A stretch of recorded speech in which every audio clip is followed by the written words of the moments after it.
In this video, we'll be talking about DSP for images, well, and video as well, because video is essentially a stream of images all connected together. Most of the work we've done thus far has been more audio-based because it's in one dimension and it's a bit easier for us to visualize, whereas our images are in two dimensions and a little bit trickier for us to visualize the actual concepts. Now, DSP is really important for image and video processing. These days, digital cameras and your phones all have a whole lot of DSP built into them. They don't call it DSP, but anytime you're doing image enhancements and things on your phone, and when it's doing automatic color correction, white balance, and things like that, it's all using digital signal processing. Just like in our audio processing, we can use MATLAB or Simulink to do our DSP work on these video and image signals. They've got a whole lot of built-in algorithms to do it, but it allows us to generate our own algorithms as well. Besides that, for people that don't have a background in engineering but are more interested in the photos or the video themselves, lots of image editing software and video editing software has lots of DSP algorithms built into it. Everything from Photoshop and Adobe Premiere to GIMP to DaVinci Resolve. I actually use DaVinci Resolve for most of my lecture videos and recordings and editing. These all allow us to do a wide variety of different DSP image and video operations on them. So there's heaps of different ways we can apply a DSP to digital photographs and digital video. Everything from smoothing and sharpening images. Smoothing is essentially a bit like a low pass filter operation where we're removing high frequency points where things are changing very quickly. Refocusing images, which is a form of sharpening often. Detecting edges in images. We might want to detect edges in images to help us detect objects later on in images. Doing things like Chroma Keying. My videos are actually recorded in front of a green screen and I remove that green screen layer and then essentially apply convolution where I'm joining two different video images together where I overlay myself on a different video image underneath. Stitching images together, changing the white balance of image, changing the color space of different images. Looking for features and segmenting images or objects within images, compressing images to send images or video, classifying images, detecting features within images. There's lots of different applications for DSP. And I'll go through now a few different sample applications that we might use within the DSP realm. The video we have here was taken inside a water tank. I designed a small USV, an unmanned surface vehicle, essentially a remote control boat, with GoPro cameras on it. They were driving inside a 20 megaliter water tank. It contains 20 million liters of water. And the idea is we wanted to look for defects within this water tank. For example, small holes in the roof. We wanted to also characterize key parts within this image.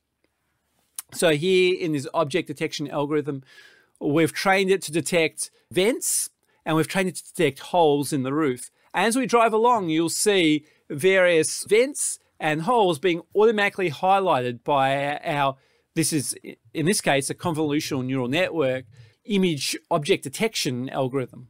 The way this is done is we give our convolutional neural network some training and we train it to know what these features look like. So we give it a whole lot of examples of holes and a whole lot of examples of vents and whatever else we want in there.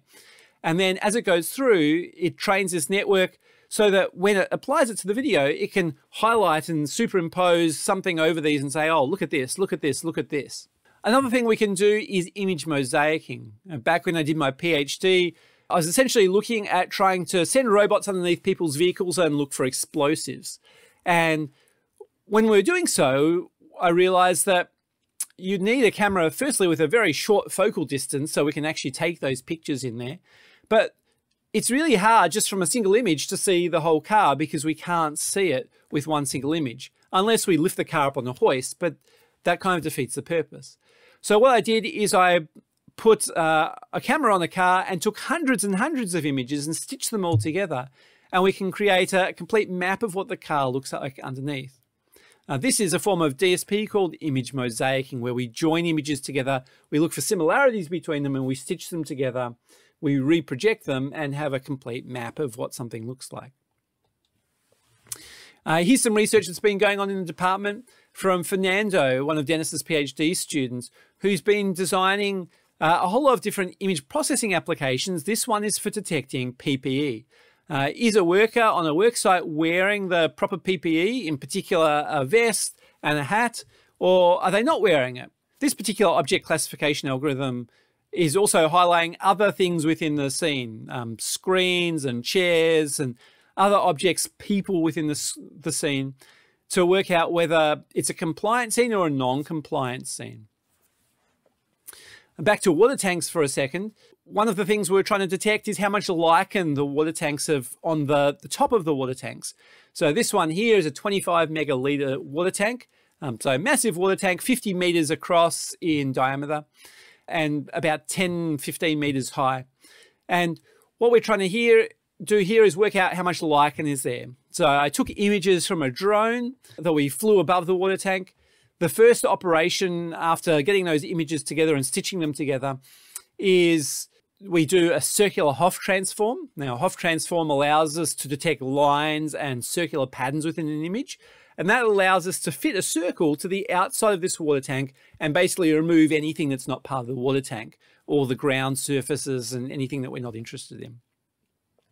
I then changed the color space of the image and allowed us to basically classify the image based on color.